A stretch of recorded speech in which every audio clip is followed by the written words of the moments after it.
Hi, it's me, Tammy again. Want to share another card with you that I've made.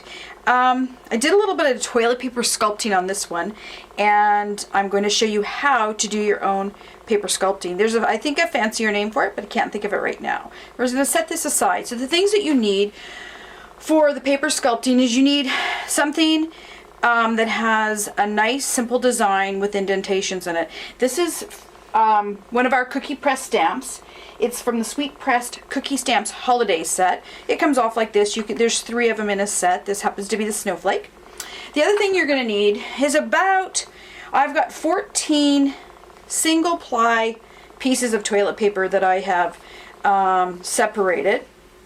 It doesn't matter if there's a pattern on it. You want it white, but it needs to be single ply. The other thing you need is some sort of a stencil brush. And then you need a wee bit of water, not very much.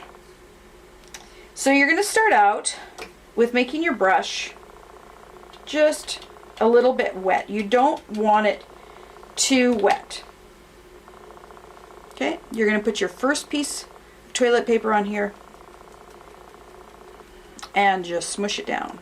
You want to make sure you get it in all the little crevices. It's not going to hurt it on the first time if it breaks in a spot or two, so don't worry about that. The biggest thing, you just want to make sure it gets into all the holes. Something like that. And then just keep adding layers and pushing the layers down into the crevices with the brush. At some point you will need to re-wet your brush a bit, but you don't want to do it very much. You're going to continue doing this.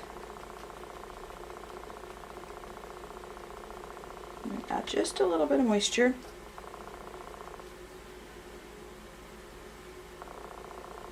So that's all you're going to do when you add a little bit of moisture, is just pick up just a little bit. You don't need very much moisture. If you have too much, it will just disintegrate.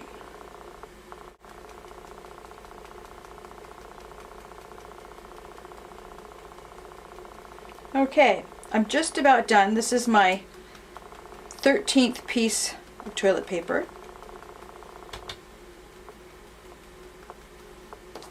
And then my final piece of toilet paper. As you can see, I filled in a fair bit of the design.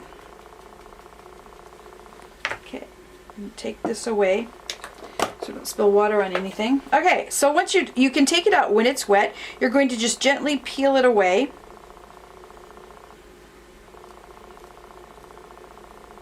Like that. Voila. Okay, set this aside. Let it dry. I did this one previously, so this is a dried one. So it's ready to use. And what I did with this one, as you can see, I cut away the toilet paper, and I cut it just right close to the dots. Alright? So this is the one that I've cut away. Then what I've taken is some of our new champagne glimmer paper. I've used our 2.5 inch punch to punch it out of a little square.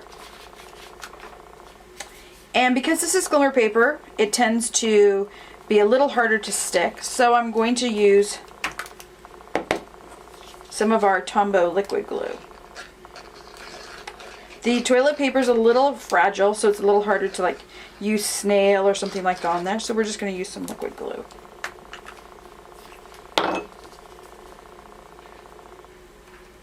Glue it on. Okay, now going back to what I traditionally start every card with, is a half a sheet of 8.5 by 11 shimmer paper. This is absolutely one of my favorite papers that we carry. It's a little bit hard to see. I don't know if you can see it. If I move it around, if you can see, there's a picks up some little shimmer. It's a perfect paper for Christmas. Now what I've done is I've taken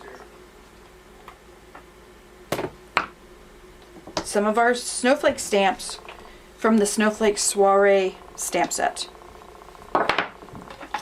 Taking some of our Illuminate this is a new craft pad.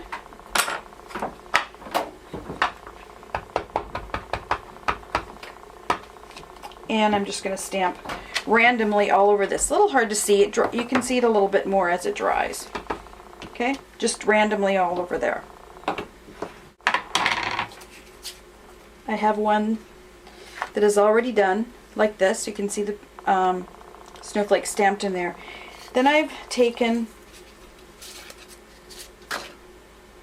looks like about 12 inches of our tulle netting ribbon. It's in our holiday catalog, and I'm just going to put a little bit of snail on the inside of the card to hold this across the front.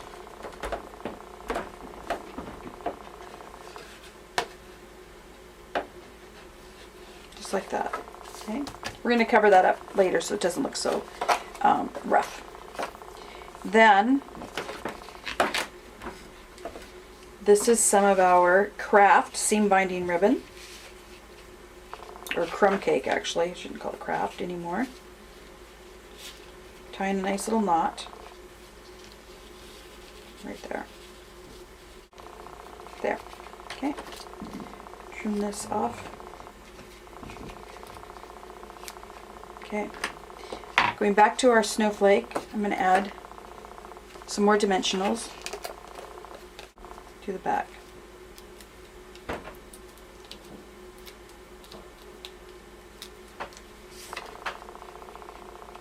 And place it just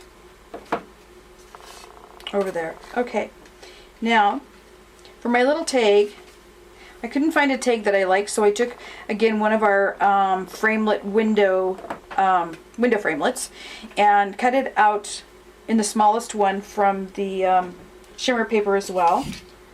This is the small framelit that I used. Pop it out of there.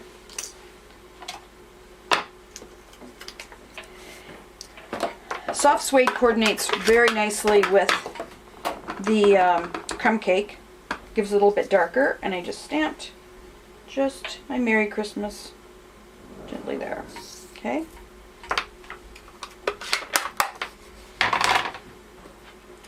Then what I've done is I've taken a piece of our linen thread, made a loop, threaded it through. I made a little hole in there, threaded it through there. I'm going to put it around my ribbon. There. Put the ends through there and just gently pull.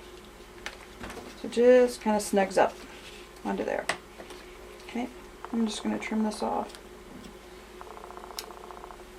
And always we want just a little bit of glimmer onto here. So I'm going to put this one right there. Okay, card's almost finished, except for what I'm going to do to cover up the ugly inside. So you can see what I did with this one. I made a little liner. Now I wish Stampin' Up! Actually would carry some beautiful linen lining paper. And as you can see, what I've done is I've just taken some linen paper, made it slightly smaller than the card, stamped on the inside, so it says Merry Christmas and Happy Joyful Bright New Year. I'm just going to